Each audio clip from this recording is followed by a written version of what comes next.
Always a pleasure to have Lisa Dietlin on the air with me. And Lisa has Lisa M. Dietlin and Associates, Transformational Philanthropy. And right about this time of year, right around homecoming time for Alpena High School, Lisa and I get together and talk about stuff with Alpena and just a whole lot of other topics. Morning, Lisa. How are you? Good morning, Steve. Fabulous. How are you? I'm fine. Are you in Chicago? I am in Chicago this morning. I woke up. It's a little bit chilly here. I was surprised. The temperature dropped about 15, 20 degrees. So. Boy, that front moved through. Yeah, we got all that rain and storms came through last night, and the temperature dropped like crazy. I guess it's that time of year. I guess it is. Same thing happened here. Thankfully, I was indoors when all of it began. I'm glad we were able to get our time zones straightened out, too, because Central Time to Eastern Time and make connections here. So I'm glad you were able. It is confusing. You always think you have it by the handle, but technology can mess it up greatly. Well, you and I normally get together about this time of year, and usually you're in town because it's Thursday or Friday of homecoming for Alpena High School, and you, of course, a proud Alpena High School alumni, as I am, and unfortunately, I'm not going to be around for homecoming festivities next week, so nice to get together here a little bit early and talk about some of this stuff. I'm always excited about homecoming, and I will be back in Alpena for it next weekend, Thursday and Friday. And, of course, we're inducting additional alumni into the Alumni Hall of Fame, and just absolutely pleased that another fellow alumni from the class of 81, Dr. Alan Frank, will be joining the other 4 inductees into the Hall of Fame this year. Indeed, there's Major David Cloft and Dr. Alan Frank and John Geddert and Elwood Smith. Did I get them all? I think you did. I think so. I think you did. And all just great representatives from Alpena that have gone on to do some really extraordinary and exceptional things. Really looking forward to just the fact that John Geddert is being inducted. We saw John on television a lot this past summer with the U.S. Olympic gymnastics team in London. Weren't they originally called the Fab Five, but then they had to change their name or something, the Fab Four, the Fab Five. Yeah, John is just an outstanding example of what an Alpena High School education and extracurricular activities, of course he was a gymnast at Alpena High School, can lead to, meaning lead to the foundation for a very, very strong and, great career. John, has gone on to, of course, coach Jordan Weber of down in Ann Arbor with his Twistars. I think it's called Twistars USA Gymnast Group. It's a club down there. But, he himself was selected by all the other coaches to be the coach of the USA women's gymnastics team. And what an honor to have that position for the team that did so well. Absolutely. And all the other nominees and inductees as well. You mentioned Dr. Alan Frank. He's from the class of 1981. Absolutely. I think we're now dominating in the class of 81 inductees. Our senior year, as you remember, Steve, was filled with both tragedy and triumphs, and I think that molded us or guided us to be who we are. And Dr. Alan Frank is an amazing physician who just relocated in the past year back to Alpena, coming back to his roots to serve those in the community and raise his family. And we're just absolutely delighted that he's going to join, Jeff Nickel and Kim Park and myself as the other inductees from the class of 81 in the Hall of Fame. But, I was having a conversation with my mom about, the inductees and coming home. And I said, and there's this illustrator. And she said, yeah, she said, the guy from my class, his brother was a famous illustrator, Dave Smith. I go, oh, my gosh, it's Elwood Smith. Elwood Smith, absolutely. And so we're just thrilled. I'm thrilled with that connection because my mom is so involved with her class, the class of 61, and Elwood was a couple years older. He would have been in my dad's class, and just thrilled that he's able to come back and be inducted into the Hall of Fame. And he has done so many amazing things, and his works have been just featured both in, not only publications, but on ad campaigns for Sony and Land's End and, QVC. I think once you go on his website and you see his work, you go, oh my gosh, I know that when I see it. I know that cartoon, that illustrator. Exactly. Very talented man, and very proud to have him coming back to Alpena to be inducted, Elwood Smith. And then Major David Cloft, who has served our country so honorably for so long. He has. David was in the class of 1993, and what's interesting, and I guess not surprising to those of us from Alpena County, given what's coming up in a couple months, he holds several national records in competitive rifle shooting, and so Absolutely. you have to think maybe he was out there during deer hunting season. Know, that in that when he was growing up, obviously in the 80s and early 90s in Alpena County before he went into the military, that maybe that also laid the foundation for him to be as successful as he has been in the military. He is a major, and he's currently at Fort Knox.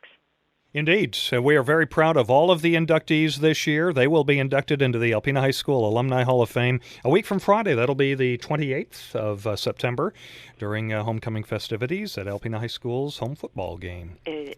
They will be. I encourage everyone. There's a lunch at the Holiday Inn. I don't know if there's tickets still available, but you can call, the high school and see if there's tickets available. It's a little bit early because, we have to get over to the pep assembly and see the crowning of the king and queen, which is Right. always so much fun. And then, of course, the parade and the actual induction takes place on the football field just before the homecoming football game. Then we can get John Getter to do handsprings across the football field for us. Well, I think we should get him to do that. I think we should. That would be fabulous to see. If he teaches it, he should be able to do it, right? My guess is he can still do it. Lisa, also, let's do an update on the Alpena High School Excellence Fund. You are very much involved in that. I am involved in it. The Alpena High School Excellence Fund was started about a year and a half, 2 years ago, in an effort by those of us inducted into the Hall of Fame to provide some support, both in terms of financial support as well as our time in helping Alpena High School. When I first was being inducted 2 years ago, when I came back and I talked to Principal Poley, when I said to Matt, what do you need? He started telling me stories about, with all the budget cuts and with all the the issues with financing in the state of Michigan, let alone in the entire country. Here in Chicago we have teachers on strike. He was just saying about some of the challenges that face teachers and those in trying to teach our children. And so I said to him, well, let's just ask people to help. And he said, really?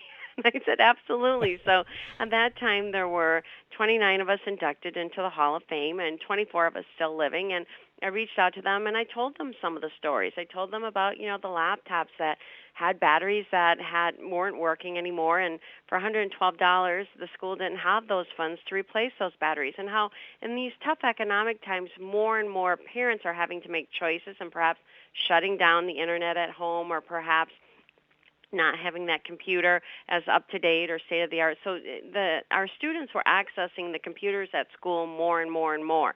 Even though we think, computer labs are of the day, back in the day, they're actually being used more in economically depressed areas. So Matt told me that story. And then he told me about, a foreign exchange student that came here and, we had a early snowstorm and didn't have boots and didn't have the money to go buy boots. And, there was a secretary in the office who pulled $40 out of her purse and said, here, go buy yourself boots. And I said, you know what, we can do better. We haven't had guest lectures and we haven't had outside, leaders and experts come in and share with our students, the different career paths they could have. So the 24 of us got together and said, you know what, we're going to seed this fund and we're going to start it. And we're going to provide those financial resources so that the school can do amazing things for the students. And what absolutely happened that was fantastic is, of course, last year they won the Verizon Challenge. That's right. And so that helped augment the fund, and the fund is off and running. And, not only are there financial resources that we ask for, but we also ask that each of the inductees, when they come back, they have to come back to campus to be inducted, but when they also make an extra trip to come back and work with the students. That, John could spend a day with our gymnastics team. Right. David could talk to those who want to go into the military and that perhaps are in a junior ROTC program. Dr. Frank could talk to those in biology and chemistry that are thinking about a career in medicine. Of course, Elwood could talk to those in the arts. And, actually giving up a day of your life to give back to those students in Alpena High School. Absolutely. It doesn't have to be just a financial contribution, but giving of your time.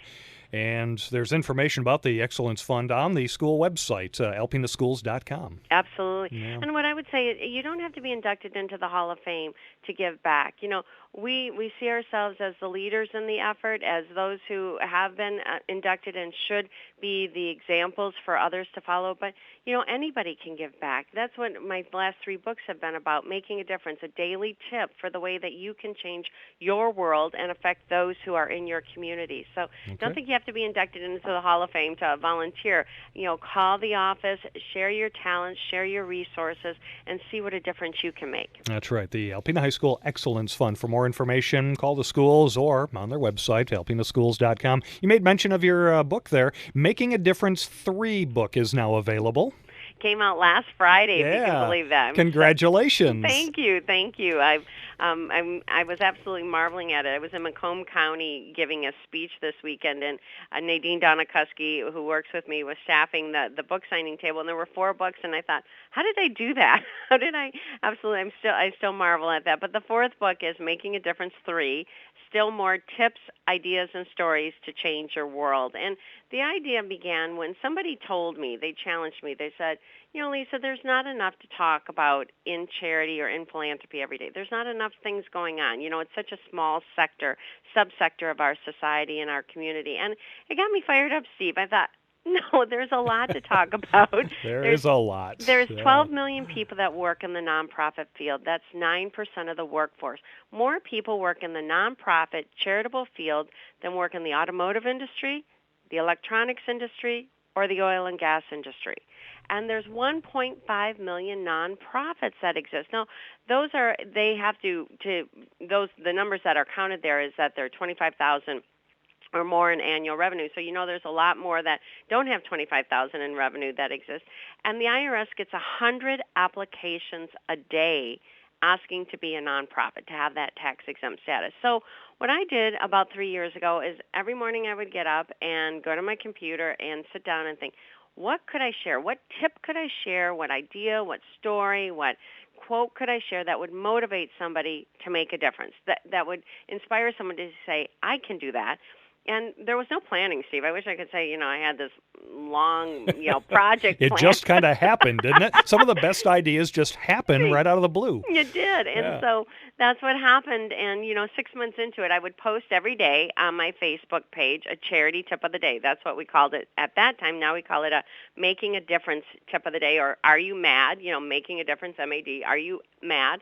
And in 6 months, I realized with the following that people were really hungry for this. People really wanted a simple piece of advice that was easily digestible to say, you know what, today I'm going to hold the door open for someone. Today I'm going to pick up a piece of garbage and put it in a recycling bin. Today I'm going to offer to carpool with my neighbors. Today when I buy that book of stamps at the post office, I'm going to buy an extra book of stamps and I'm going to drop it off at my favorite nonprofit. Today I'm going to fill in the blank. And so I did it the first year, and then everyone said, well, are you going to do a second one and third? Now, I think the third is the end of it. I don't think we need 15 copies, 15 versions. I don't know. The ideas keep coming, and they're great ideas. That Making a Difference 3 book is now available as of last Friday, and you can order it online at Amazon.com. Yeah. Yeah, it's been an absolutely amazing journey. And what's fun now is that people actually send me ideas. People share with me the wonderful things that they're doing. And recently I was a national judge for Tom's of Maine. Tom's of Maine is a fabulous company that's based, of course, in Maine on the East Coast. And most of us know them from their toothpaste and their personal hygiene products. But for the past 4 years, they've done, 50 States of Good campaign, where they give away $150,000 to nonprofits that compete nationally. And if you go to Tom's of Maine, you can vote for your favorite state, for your favorite project. We were, the 4 of us who were judges, selected down from many, many, many nonprofits to have one nominee from each state, and then, of course, to have one from the District of Columbia. And it was an absolutely fascinating process because I got to learn about a whole lot of other nonprofits that are doing amazing work throughout the country. Fantastic. Now, Lisa, there's one other thing I wanted to make mention of. I am a big fan of reading your posts on the Huffington Post. You put a lot of information in there, and one of the recent ones was the fact that the month of September is Hunger Action Month. And that is something that I know we can all do something about. It is. We don't realize that. We don't realize about hunger in our country how prevalent it is. What we usually think about hunger is during the November, December timeframe. That's when we usually think about hunger, when we usually think that, oh, we have to make sure everyone has a Thanksgiving meal or everyone has a holiday meal if they celebrate the Christmas holiday. Hunger is a 365-day issue. That's right. People are hungry in April, Steve. People are hungry in July. We designate September, Feeding America, the nation's food bank, designates September as Hunger Action Month to bring awareness to this issue that more than 37 million Americans access food through food banks every single day. If they're on the SNAP, which we used to call food stamps when we were growing up, the SNAP program, it's about $1.50. The average receipt that a person gets, a monthly SNAP fulfillment is $1.50 per meal. And I would challenge the listeners to see if they could eat for an entire month on $4.50 a day. That would be tough. That would be tough. Oh, actually, I've seen some food banks directors do it, and they lose some weight. They're like, oh my gosh, because that $4.50 for an entire day worth of meals does not go very far. But September is Hunger Action Month, and there's so much that people can do. But the biggest thing that I want to let the listeners know is that for every dollar you donate, the food banks can buy $4 worth of food. That's right. And normally what happens is we think, well, I'll go to the grocery store and whatever I buy in my cart, I'll buy extra and I'll donate it to the food bank. And that's not a bad thing to do. But because of their relationships and because of the vendors that they work with and the food distributors, food banks throughout this country have a 4-to-1 buying power. So I say instead of, buying $10 worth of groceries, donate $10 and know that they'll be able to purchase $40 worth of groceries. That's right. And there are so many food banks here in Northeast Michigan that need that help year-round, not just around the holidays, as you mentioned, because those shelves are, for the most part, pretty empty for most of the year. It's only around the holidays that they seem to have an abundance to help people out, but it's throughout the year. Right. The two other things that I would share is, number one, that the children who are getting free and reduced lunches, breakfast and lunches in the schools, often don't have food on the weekends and often don't have access to food in the summer. So there are food programs. There are the backpack programs and the summer feeding programs. So also think about those children and, accessing food. And, we as adults can find food pretty easily in our world, but children often can't. That's the first thing that I would share. The second thing I would share is that the most important item needed at food banks is protein. Is canned tuna fish, is canned meats. It's the protein. It's the peanut butter. It's the stuff that usually doesn't get donated. When the letter carriers, I believe it's in April and May, they do their national letter carriers. The Stamp Out Hunger Food Drive. Drive. Right. They do. Most of us clean out our pantry of the things we don't like. Well, guess what? The people who receive the food don't like it either. What are they going to do with something that you don't even know how to work with in recipes and that? And they have limited resources. So I would say actually think about what you're donating. Take that extra time to think about what you would want to eat if you absolutely want to purchase groceries. But understand that protein is the most needed item. And then, of course, if you donate dollars, the food banks are really trying to get fresh fruits and vegetables into the food banks. Lisa, you are absolutely delightful and you are inspirational. Oh, you are so kind. I love talking to you, and I wish you were going to be around next week so we could do it in person. But, phoning's the next best thing, right? Your website is www.lmdietlin.com, Dietlin, lmdietlin.com. It's a great website, and also you're on Facebook, you're on Twitter, you're in all of those social medias there, and you're just absolutely delightful and, proud to be from Alpena, I know, and we're proud to have you from Alpena. Oh, there's no place like Alpena. When you think about where you grow up and where you come from and your foundation, Alpena and Alpena County is a pretty amazing place, and it's a pretty special place. One of my friends that I've been golfing with this summer, Ann Wisniewski MacArthur, said, Alpena has the best water, the best strawberries, and the best pizza. And I thought about that, and I thought, you know what, she's right. Absolutely. And and some of the best people as well. Absolutely. I love golfing with Ann and Nadine and GR. We've been on the circuit this summer and having fun and talking a lot about our roots and, what made us who we are. And a lot of it is Alpena, the community, and the people. So thank you to all of you who made it possible for us to do what we're doing. And a big thanks to Nadine for making sure we made connections here and got us together. I sure appreciate all of the stuff that she does here locally. Oh, and she's amazing. She's making a difference every day in Alpena community through tennis and golf and all the other wonderful things that she does to make the community a little bit better every day. Lisa Dietlin, thank you very much. Thanks, Steve. You have a fabulous day. You as well. Okay, take care. Bye-bye.